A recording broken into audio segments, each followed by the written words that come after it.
Before learning to lead, I would just sit in my room and sulk and just I was a very unhappy person because I don't know, I didn't really have much going on for me. I didn't really think much of myself. It just wasn't the best life I could be living.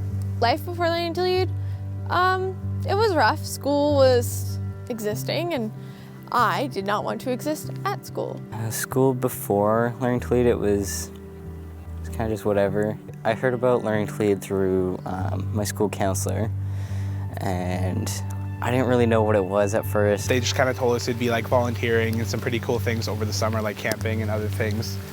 It spiked my interest, and we went down there, and I just remember seeing Danny standing there with like 8 or 9 boxes of pizza. And it was just funny because he had just the biggest smile on his face, just standing there. That day is always going to stay with me. I was nervous because I was like, what is this group? You know, who are these people? Why are they bringing us pizza? You know, did they poison the pizza? I walked in and I was like, I know absolutely nobody. Great. So I was like, do I really want to get to know these people? Do I really want to put myself out there, be vulnerable, and risk getting hurt? When we look at these students and they come to the program, you see that their hoodie is up, they have a toque on, they have their earbuds in. Everything about them is saying, I'm guarded, I'm protected, stay away, don't talk to me. Before working with Learning to Lead, I was working in a school setting. I just recall so many times thinking the structure of school isn't for everyone, and thinking, man, if we just get them outside and get them moving and running and thinking outside the box, it could just feel so much more successful for those students. The first event that we had was the high ropes course. That was a lot of fun. That was the first time I did anything like that. It was so much fun. When we went sailing, I was kind of iffy about that, and when we went whitewater rafting, that was absolutely petrifying for me. And then we did sea kayaking.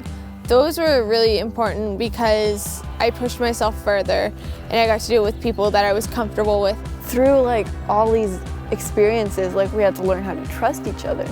Rock climbing, with belaying, you had to trust people. And I kind of took that and transferred it into my everyday life. To push back those voices that are saying you can't do this, it's too scary, it's too hard, and saying, no, actually, I can do this. Courage isn't being the first one to skydive or the first one to bungee jump, but it's that willingness to face your fear. Not someone else's fear, but that willingness to face your fear. So many of our students haven't faced their fears.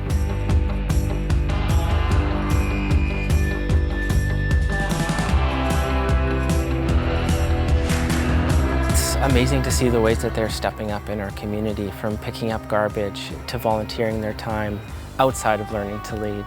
There's been so many meaningful and life-changing moments that have happened inside the 4 stinky walls of that van. We've had hard conversations in the van. Tears have been shed in that van. Yeah, it's a really special space.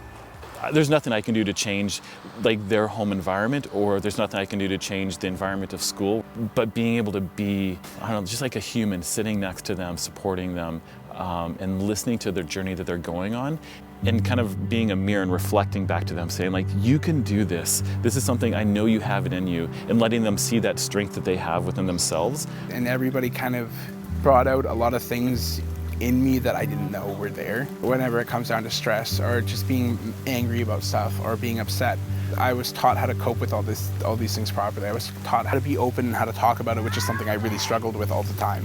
Learning to lead has been my safety zone. Whenever things in life were hard, I could just go there, feel safe, feel included, feel welcomed. And without that, I'm pretty scared, to be honest. But the resiliency groups have taught me so much about being strong, knowing who to talk to. Definitely a lot of things that I had overcome during learning to lead. Leaders have impacted me so much. They've just helped me through so many tough times.